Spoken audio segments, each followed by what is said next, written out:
हरे कृष्णा।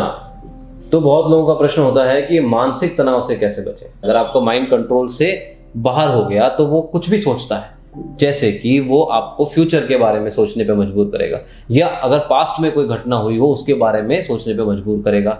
तो जब जब आप इस प्रकार सोचेंगे और नेगेटिव थॉट लाएंगे अपने माइंड के अंदर अपने पास्ट के प्रति कि मेरे पास्ट में ऐसा हो गया था, फिर वैसा हुआ था, है, या फिर फ्यूचर के प्रति कि पता नहीं क्या होगा, मतलब मैं कुछ कर पाऊंगा नहीं कर पाऊंगा, कुछ हो पाएगा नहीं हो पाएगा मेरे जीवन में, है, क्या मैं उस व्यक्ति से संबंध बना पाऊंगा नहीं बना पाऊंगा, क्या मैं वो चीज़ प्राप्त कर पाऊंगा नहीं कर पाऊंगा। तो जब आप इस तरह की नेगेटिव विचारधारा अपने मन के अंदर लाते हैं तो ऑटोमेटिकली आपका माइंड में तनाव क्रिएट हो जाता है। तो हम आपसे विनती करते हैं, नेगेटिव विचारों को अपने माइंड में बिल्कुल मत लाओ। अपने माइंड को कंट्रोल करना सीखो, समझो। नेगेटिव क्या है? जैसे काम, क्रोध, लोभ, मोह, मद, मत्सर है। हमारे शास्त्र बताते हैं ये 6 चीजें हैं नेगेटिव। काम का मतलब क्या है? इंटेंस डिजायर, किसी भी चीज को प्राप्त करने के लिए कि मुझे तो चाहिए, कुछ भी हो जाए मेरे को वो चाहिए, काम। क्रोध मतलब गुस्सा, एंगर, इन सबसे भी क्या होता है? तनाव बढ़ता है, टेंशन बढ़ती है।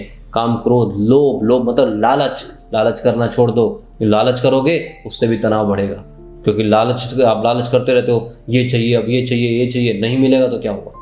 तनाव बढ़ेगा। तो काम, क्रोध, और मिलेगा तो भी तनाव बढ़ेगा। क्यों? क्योंकि लालच बढ़ेगा तो तनाव बढ़ेगा।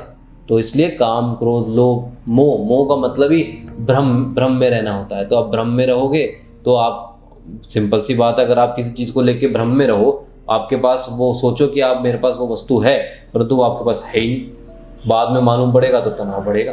तो काम, क्रोध, लोभ, मोह, मद मतलब पागलपन, किसी भी चीज को लेके कि ये चाहिए, वो चाहिए, ऐसा करना है, वैसा करना है, पागलपन। नहीं, क्यों पागलपन अपने जीवन में ला रहे हो? पागलपन से तनाव बढ़ता ही है। तो काम, क्रोध, लोभ, मोह, मत्सर मतलब ईर्ष्या, कि उसने तो ऐसा कर लिया, मैं वहां तक नहीं पहुंच पाया, ऐसा हो गया, वो वैसा कर रहा है, मैं नहीं कर पा रहा। तो ये क्या टेंशन क्रिएट करेगा माइंड में, बार बार ईर्ष्या।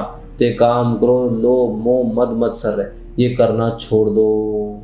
ये नेगेटिव विचार लाना अपने माइंड में बिल्कुल छोड़ दो। अपने माइंड में बिल्कुल पॉजिटिव विचार लाओ। ये सारा नेगेटिव विचार कहाँ से आता है? ये जो आप मोबाइल देखते हो सारा दिन, ये जो आप टीवी देखते हो, मूवी देखते हो, सीरियल देखते हो, उल्टे सीधे, ये इन सब से आपके माइंड में नेगेटिव विचार भरते रहते हैं। आप बार बार इनको रीलोड करते रहते हो।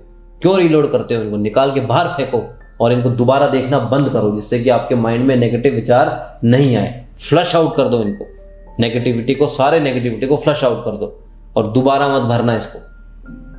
और पॉजिटिव विचार भरो। कैसे विचार भरो? तो देखो, खाली तो रह नहीं सकता मन, क्योंकि मन जो है वो, उसको, अगर मन एक बच्चे के जैसा है, अगर बच्चे को आपने मतलब कहीं इंगेज करके रखना ही पड़ेगा हमेशा, उसको खाली नहीं बैठ सकता मन, है ना। तो आप कहते हैं ना मन शैतान का घर है, तो आप उसको शैतान का घर मत बनाओ, ठीक है। खाली दिमाग शैतान का घर, ऐसे कहते हैं ना, खाली दिमाग शैतान का घर है। तो खाली दिमाग मत रखो, खाली मन मत रखो अपना, उसको भरो। किस चीज से? पॉजिटिविटी से। नेगेटिविटी से भरोगे तो आप ही को टेंशन क्रिएट होगी।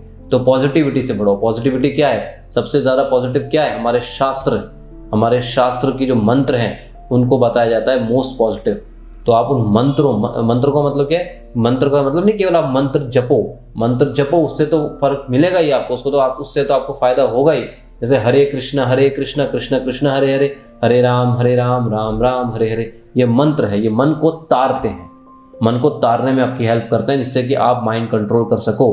तो ये हो गया। और दूसरा क्या है? हमारे सारे शास्त्र जो हैं उनको, जो श्लोक हैं उसके अंदर, उनको मंत्र ही कहा जाता है। तो हर श्लोक आपके मन को तारने के लिए बना है। तो भगवत गीता सारे वेदों का सार है, सारे शास्त्रों का सार है। तो भगवत गीता समझो, जीवन में लगाओ। उस भगवत गीता में 700 मंत्र हैं। उन 700 मंत्रों को आप अपने जीवन में लगाओ और देखो अपने जीवन में क्या जबरदस्त परिवर्तन आता है। आपसे विनती है, आप भगवत गीता समझिए। हमारी वेबसाइट है givegita.com, उस पर आप जाइए। उस पर आपको भगवत गीता का 13 घंटे का कोर्स मिलेगा, उसको डाउनलोड करिए, उसको आप सुनिए। या फिर आप हमारे मोबाइल ऐप पे जाइए, गिव गीता टाइप करिए प्ले स्टोर या ऐप स्टोर पे, मोबाइल ऐप डाउनलोड करिए, उस पर भी वो कोर्स मिलेगा आपको। तो 13 घंटे का इस कोर्स को सुनिए और उसके बाद श्रीमद् भगवत गीता यथारूप श्रील प्रभुपाद जी की पढ़िए और आपको जीवन में देखिए कितना आनंद आता है। आपका माइंड बिल्कुल वश में आ जाएगा, मानसिक तनाव के पर लग जाएंगे, उड़ जाएगा, खत्म हो जाएगा। ठीक है Prabhu ji, thank you very much. Hare Krishna.